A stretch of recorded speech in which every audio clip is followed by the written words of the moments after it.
Hello friends, welcome to innovative classes. Friends, आज हम लोग क्लास 10 का झारखंड बोर्ड का साइंस का जो मॉडल सेट है इसका सेट 2 बनाने वाले हैं। ठीक है, इससे पहले का वीडियो में हम लोग सेट 1 का पूरा बना लिए थे। ठीक है, आज हम लोग सेट 2 साइंस सब्जेक्ट का विज्ञान का सेट 2 बनाने वाले हैं। तो चलिए स्टार्ट करते हैं। तो देखिए फ्रेंड्स, पहला नंबर का क्वेश्चन है, यदि किसी अवतल दर्पण की फोकस दूरी एफ तथा वक्रता त्रिज्या आर हो तो यहाँ पे देखिए फॉर्मूला ये हम पिछला वीडियो में भी बता दिए थे। तो क्या होता है, r equal to f by two या f equal to r by two. तो यहाँ f equal to r by two होता है। ठीक है, तो ये वाला आंसर सही है। सेकंड नंबर का क्वेश्चन है, प्रकाश के परावर्तन के कितने नियम है। तो हम पिछला वीडियो में ही बताए थे फ्रेंड, अपवर्तन के भी 2 नियम है और परावर्तन के भी 2 नियम है। तो आंसर क्या हो जाएगा, बी वाला। ठीक है, समतल दर्पण द्वारा बना प्रतिबिंब होता है। देखिए, समतल दर्पण से जैसा जो प्रतिबिंब बनता है वो कैसा होता है। तो समतल दर्पण जो आईना होता है जिसमें हम लोग चेहरा देखते हैं, तो उसमें हमेशा काल्पनिक यानी आभासी प्रतिबिंब बनता है। ठीक है, वर्चुअल इमेज बनता है। ठीक है, अब हम लोग नेक्स्ट क्वेश्चन 4 नंबर का क्वेश्चन देखते हैं। देखिए 4 नंबर में वाहनों के पश्च दृश्य दर्पण के रूप में किस दर्पण का उपयोग किया जाता है। पश्च दृश्य दर्पण मतलब जिससे हम लोग पीछे का गाड़ी को देखते हैं, पीछे के वाहनों को देखते हैं। वाहनों में जो यूज होता है पश्च दृश्य दर्पण, साइड मिरर, वो क्या होता है, वो उत्तल दर्पण होता है। ठीक है, 5 नंबर का क्वेश्चन है, निम्न में कौन सा पदार्थ लेंस बनाने के लिए प्रयुक्त नहीं किया जा सकता। तो लेंस बनाने के लिए हम लोग उसी चीज़ का उपयोग कर सकते हैं जिससे आर पार दिखे। ठीक है, तो जल से भी आर पार दिख सकता है, कांच से भी दिख सकता है, प्लास्टिक से भी आर पार दिख सकता है, लेकिन मिट्टी से आर पार नहीं दिखेगा। तो इसका हम लोग यूज नहीं कर सकते हैं लेंस बनाने में। ठीक है, नेक्स्ट क्वेश्चन देखते हैं। अब 6 नंबर का है, काल्पनिक प्रतिबिंब होता है। तो देखिए, काल्पनिक प्रतिबिंब हमेशा सीधा होता है। ठीक है, और जो वास्तविक होता है वो हमेशा उल्टा। ठीक है, ये आप लोग रट के रख लीजिए बिल्कुल, काल्पनिक सीधा और वास्तविक उल्टा। ठीक है, तो काल्पनिक प्रतिबिंब सीधा होगा। 7 नंबर का क्वेश्चन है, यदि एफ का मान 12 सेंटीमीटर तो आर क्या होगा। तो देखिए, आर कितना होता है, वक्रता त्रिज्या जो है वो फोकस दूरी से दुगुना होता है, डबल होता है। ठीक है, आर इक्वल टू क्या होता है, 2f होता है, 2f। तो 2 गुना यहाँ पे हम लोग कर देंगे, 2 गुना एफ कितना दिया हुआ है 12, तो 12 दूनी कितना हो जाएगा 24। ठीक है, यानी कि ए वाला आंसर हमका सही हो जाएगा 24। ठीक है, अब 8 नंबर का क्वेश्चन देखते हैं। 8 नंबर का क्वेश्चन है, वाहनों में अग्रदीप, अग्रदीप का मतलब होता है हेडलाइट। ठीक है, गाड़ी में जो हेडलाइट होता है उसमें किस दर्पण का उपयोग किया जाता है। तो देखिए, हेडलाइट में कौन सा दर्पण लगा हुआ होता है, अवतल दर्पण। ठीक है, ये दर्पण का यूज जो है, आप लोग सारा दर्पण का जहाँ जहाँ यूज होता है वो आप लोग याद करके रखिएगा, क्योंकि हर सेट में ये यूज दिया हुआ है दर्पण का। ठीक है, नेक्स्ट क्वेश्चन है 9 नंबर का, अवतल लेंस के सामने रखी वस्तु का प्रतिबिंब सदैव होता है। देखिए, अवतल लेंस, अवतल लेंस जो इस तरह से होता है, इसमें हम लोग कहीं भी रखते हैं वस्तु को तो हर बार क्या होगा कि इधर से जो लाइट आता है ये इधर चल जाएगा, इधर हम लोग डॉट डॉट डॉट करके लाते हैं, तो हर बार इसमें क्या होगा, काल्पनिक प्रतिबिंब बनेगा, यानी आभासी, काल्पनिक को ही आभासी बोलते हैं। तो आभासी प्रतिबिंब बनेगा और आभासी प्रतिबिंब हमेशा सीधा होता है, यानी यहाँ पे आंसर क्या हो जाएगा, ए नंबर का हो जाएगा। ठीक है, अब नेक्स्ट क्वेश्चन देखते हैं। 10 नंबर का, डायोप्टर मात्रक है। डायोप्टर किसका मात्रक है, तो डायोप्टर लेंस की क्षमता का यानी लेंस की शक्ति का। ठीक है, 11 नंबर का क्वेश्चन है, 2D क्षमता वाले लेंस का फोकसांतर यानी कि फोकस कितना होगा। देखिए, पिछला वीडियो में हम एक फॉर्मूला बताए थे, P इक्वल टू 1/f, और एफ हमेशा होना चाहिए किसमें, मीटर में। ठीक है, एफ होना चाहिए मीटर में। इसी को हम लोग ऐसे भी लिख सकते हैं, एफ इक्वल टू 1/p। ठीक है, अगर फोकस निकालना है तो 1/p कर देंगे, अगर पावर निकालना है तो 1/f। ठीक है, तो अभी हम लोग को क्या निकालना है, फोकस निकालना है, तो हम लोग इस फॉर्मूला का यूज करते हैं, सेकेंड वाला का। तो देखिए, एफ इक्वल टू क्या हो जाएगा 1, और बाय में पी कितना है 2, तो देखिए 1/2 आया। ठीक है, और ये जो एफ निकलता है इसमें, ये मीटर में हमेशा निकलता है, ये क्षमता वाले में जो भी एफ निकलेगा वो मीटर में रहता है, मतलब यहाँ 1/2 मीटर है, आधा मीटर। आधा मीटर मतलब कितना सेंटीमीटर होता है, 50 सेंटीमीटर। ऐसे हम लोग मीटर को सेंटीमीटर में कैसे चेंज करते हैं, उसको गुन्ना कर देते हैं 100 से। तो जब 100 से गुन्ना करेंगे तो क्या होगा, 2 से ये 50 बार में कट जाएगा, यानी 50 सेंटीमीटर। तो ये वाला जो हम लोग का आंसर है, ये डी वाला आंसर हो जाएगा 50 सेंटीमीटर। ठीक है, ये डी हो जाएगा आंसर। ठीक है, अब नेक्स्ट क्वेश्चन है।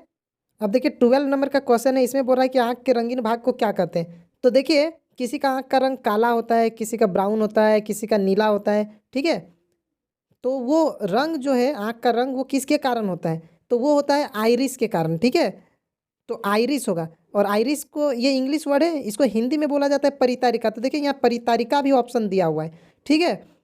तो ये दोनों एक ही है, ठीक है। यहाँ पे मिस प्रिंट हुआ है, तो अगर आइरिस आएगा तो आप लोग उसको टिक कीजिएगा, परितारिका आएगा तो उसको टिक कीजिएगा, ठीक है। दोनों एक ही चीज़ है, ठीक है। अब 30 नंबर का क्वेश्चन देखिए, मानव नेत्र के जिस भाग पर किसी वस्तु का प्रतिबिंब बनता है वह है, देखिए आंख में कहाँ पे प्रतिबिंब बनता है, तो वो है दृष्टिपटल, ठीक है। इसको रेटिना भी बोलते हैं, ठीक है। दृष्टिपटल को रेटिना बोला जाता है इंग्लिश में, हिंदी में भी यूज होता है रेटिना, ठीक है। तो दृष्टिपटल या रेटिना जो भी ऑप्शन में रहे आप लोग उसको टिक कीजिएगा, ठीक है। नेक्स्ट क्वेश्चन 40 नंबर का देखते हैं। 40 नंबर का क्वेश्चन देखिए फ्रेंड, इसमें बोल रहा है कि दिए गए समीकरण में कौन सी रासायनिक अभिक्रिया हो रही है। देखिए यहाँ पे कौन सा रासायनिक अभिक्रिया हो रहा है, तो यहाँ पे देखिए ये एक था और यहाँ पे 1 2 3 बन गया। एक से जब 2 या 2 से ज़्यादा बनता है पदार्थ, ठीक है, तो उसको हम लोग क्या बोलते हैं, वियोजन अभिक्रिया बोलते हैं, ठीक है। और यही वाला ज़्यादा चीज़ मिलके एक बनता है तो वो संयोजन कहलाता है। यहाँ एक चीज़, एक पदार्थ 2 या 2 से ज़्यादा बन रहा है, इसलिए वियोजन अभिक्रिया, ठीक है। नेक्स्ट 15 नंबर का क्वेश्चन देखते हैं। 15 में पूछ रहा है कि इसमें से कौन सा अभिक्रिया संतुलित है, ठीक है। ठीक है, अब देखिए 16 नंबर का क्वेश्चन में है, दिए गए समीकरण में किस पदार्थ का उपचयन और किस पदार्थ का अपचयन हो रहा है, ठीक है। तो देखिए उपचयन क्या होता है, जब किसी पदार्थ में ऑक्सीजन जुड़ता है तो उसको हम लोग उपचयन बोलते हैं, ठीक है। और जब किसी पदार्थ से ऑक्सीजन हटता है तब हम लोग अपचयन कहते हैं, ठीक है। तो यहाँ पे देखना है कि किस में ऑक्सीजन जुड़ रहा है और किससे ऑक्सीजन हट रहा है। तो देखिए यहाँ PbO, इस और जब रिएक्शन हो गया अभिक्रिया के बाद यहाँ सिर्फ Pb हो गया, यानी PbO से ऑक्सीजन हट गया, यानी यहाँ पे अपचयन हो रहा है, ठीक है। और यहाँ पे देखिए कॉपर अकेले था और कॉपर से यहाँ पे CO लिख दिया, यहाँ पे ये नहीं होना चाहिए था, यहाँ CuO होना चाहिए था, कॉपर ऑक्साइड, ठीक है।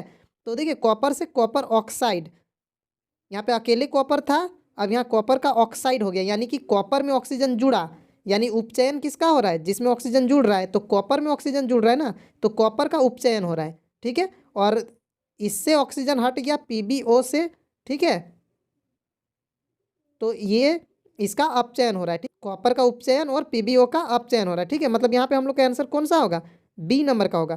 पहले उपचयन बोल रहा है तो इसीलिए उपचयन वाला को पहले लेंगे और अपचयन वाला को बाद में, ठीक है। नेक्स्ट क्वेश्चन देखते हैं 17 नंबर का क्वेश्चन। देखिए 17 नंबर का क्वेश्चन में विकृत गंधिता कौन सी अभिक्रिया के कारण होता है, तो विकृत गंधिता किस अभिक्रिया के कारण होता है, तो ये होगा उपचयन अभिक्रिया, ठीक है। ऑक्सीजन से रिएक्शन होता है तब जाके वहाँ पे उसका जो तेल वाला चीज़ है उसका जो स्वाद है वो बदल जाता है और उसका स्मेल भी बदल जाता है, तो इसी को विकृत गंधिता कहा जाता है, ठीक है। इसीलिए चिप्स का पैकेट में नाइट्रोजन गैस डाला जाता है, ठीक है। नेक्स्ट क्वेश्चन है 18 नंबर का,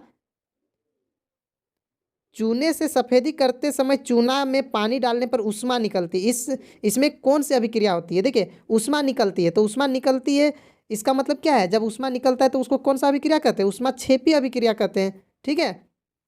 तो देखिए यहाँ पे उष्मा क्षेपी संयोजन यहाँ भी लिख दिया है, यहाँ भी उष्मा क्षेपी संयोजन लिख दिया है, ठीक है।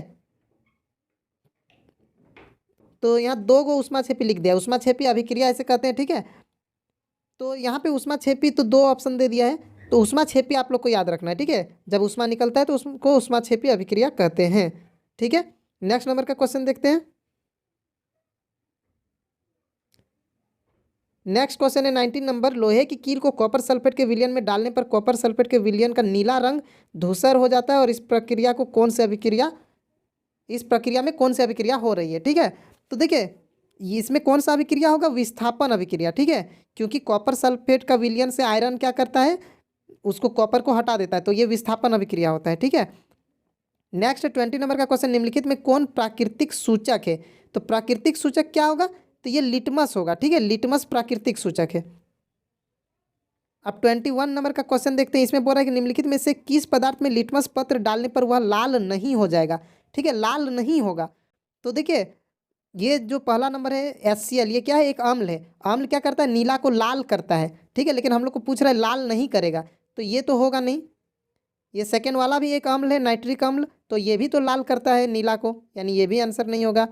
और ये जो है इथेनोइक अम्ल, ये भी अम्ल है, तो ये भी नीला लिटमस को लाल करेगा, तो हम लोग का आंसर कौन वाला हो जाएगा, ये D वाला सही हो जाएगा, ठीक है।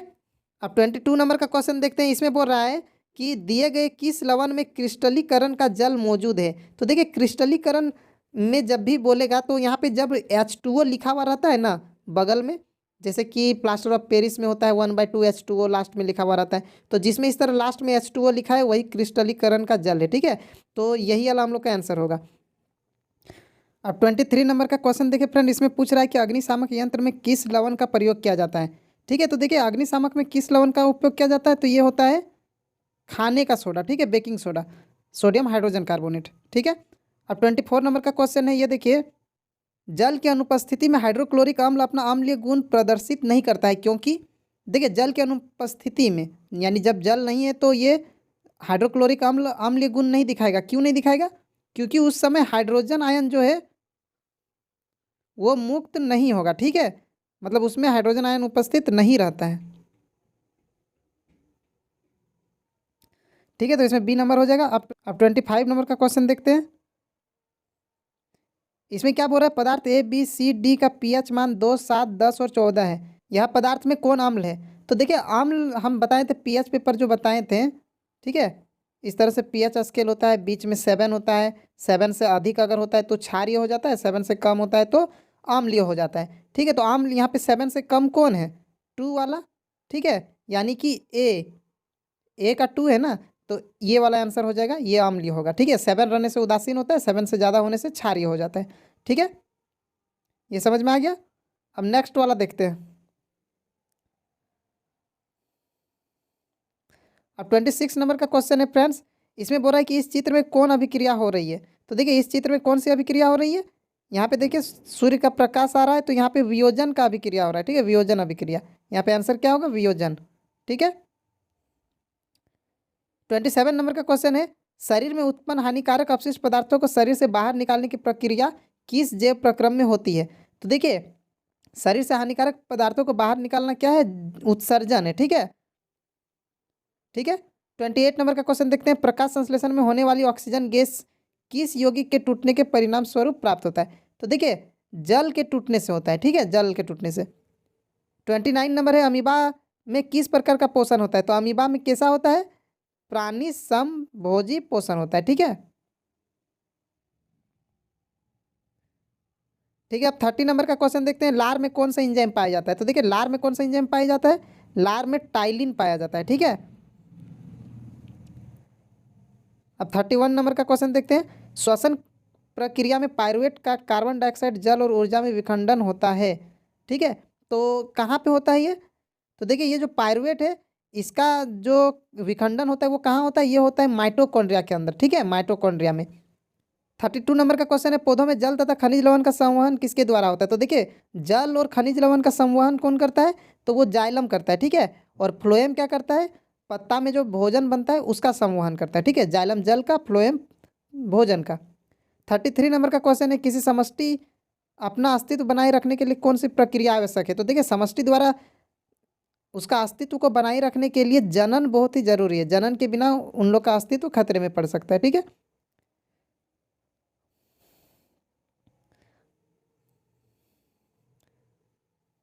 अब 34 नंबर का क्वेश्चन में बोल रहा है कि दिया गया चित्र है इसमें क्या है, कौन सा जनन है। ठीक है, तो देखिए यहाँ पे क्या हो रहा है, ये प्लेनेरिया है, इसमें जब इसका शरीर कट जाता है तो इसका बाकी भाग जो है वो नया शरीर फिर से बना लेता है। ठीक है, तो इसको कहा जाता है पुनरुद्ध भवन। ठीक है, यहाँ क्या है? पुनरुद्ध भवन। ठीक है, नेक्स्ट क्वेश्चन देखते हैं 35 नंबर का। 35 नंबर में बोल रहा है कि परागकण का एक पुष्प से दूसरे पुष्प पर स्थानांतरण होना क्या कहलाता है। तो ये क्या कहलाता है? ये परागन कहलाता है। ठीक है, ये परागन कहलाता है। ठीक है, परागन होगा आंसर। ठीक है, 36 नंबर में है, भ्रूण को माँ के गर्भाशय की किस भाग से पोषण मिलता है। तो देखिए प्लेसेंटा से मिलता है। ठीक है, जो गर्भ में जो भ्रूण होता है, जो बच्चा होता है, वो माँ से एक पाइप से जुड़ा हुआ होता है, एक नली से, उस नली को क्या कहा जाता है? प्लेसेंटा कहा जाता है। ठीक है, और इस प्लेसेंटा से ही जो गर्भ में बच्चा होता है उसको सारा पोषण मिलता है, जो भी माँ खाती है उसका पोषण उस बच्चे तक भी जाता है इस प्लेसेंटा नली के द्वारा होते हुए। ठीक है, अब 37 नंबर का क्वेश्चन है, एक उत्तम ऊर्जा के स्रोत की क्या विशेषता है। तो ऊर्जा का उत्तम स्रोत की क्या विशेषताएं होती है। तो देखिए पहला ऑप्शन है वो तेजी से जलता है, नहीं ये नहीं होना चाहिए। अगर अचानक जलेगा तो वो क्या हो सकता है? ब्लास्ट हो सकता है। ठीक है, आग बहुत जल्दी से लग जाएगा। सेकंड है उसमें स्वयं आग लग जाए, नहीं ये भी नहीं होना चाहिए, अपने आप आग लगना भी नहीं चाहिए। प्रति एकांक द्रव्यमान अधिक कार्य करे, हाँ ये सही है। ठीक है, यानी कि ज़्यादा एनर्जी मिलेगा, ज़्यादा ऊष्मा मिलेगा जलाने पर, ठीक है। और डी में हुआ महंगा हो, तो ये भी नहीं होगा, यानी सी नंबर सही हो जाएगा, ठीक है। अब देखिए 38 नंबर, 38 में बोल रहा है पवन ऊर्जा का उपयोग करने के लिए पवन की चाल कम से कम कितनी होनी चाहिए, तो कम से कम कितनी होनी चाहिए, 15 किलोमीटर प्रति घंटा होना चाहिए, ठीक है। 39 नंबर का क्वेश्चन है, निम्नलिखित में कौन समाप्य ऊर्जा स्रोत है। देखिए समाप्य ऊर्जा स्रोत और असमाप्य ऊर्जा स्रोत। समाप्य ऊर्जा स्रोत का मतलब है जो खत्म हो जाएंगे, ठीक है। एक नवीकरणीय और एक अनवीकरणीय ऊर्जा स्रोत भी होता है। नवीकरणीय जो दोबारा मिल जाता है और अनवीकरणीय जो दोबारा नहीं मिलता है। तो समाप्य वाला क्या है, अनवीकरणीय है। तो यहाँ पे समाप्त होने वाला यानी जो खत्म हो जाएगा एक बार जलाने के बाद, तो वो कौन सा है, तो वो है कोयला, ठीक है। तो यहाँ आंसर क्या होगा, कोयला। 40 नंबर का क्वेश्चन है पराग कोश में होते हैं, पराग कोश में क्या होते हैं, तो ये आंसर क्या हो जाएगा, परागकण, ठीक है। ठीक है फ्रेंड्स, वीडियो अगर अच्छा लगा तो लाइक कर दें, और अगर आप इस चैनल पर नए हैं तो सब्सक्राइब कर लें और अपने दोस्तों को भी शेयर कर दें। Thank you.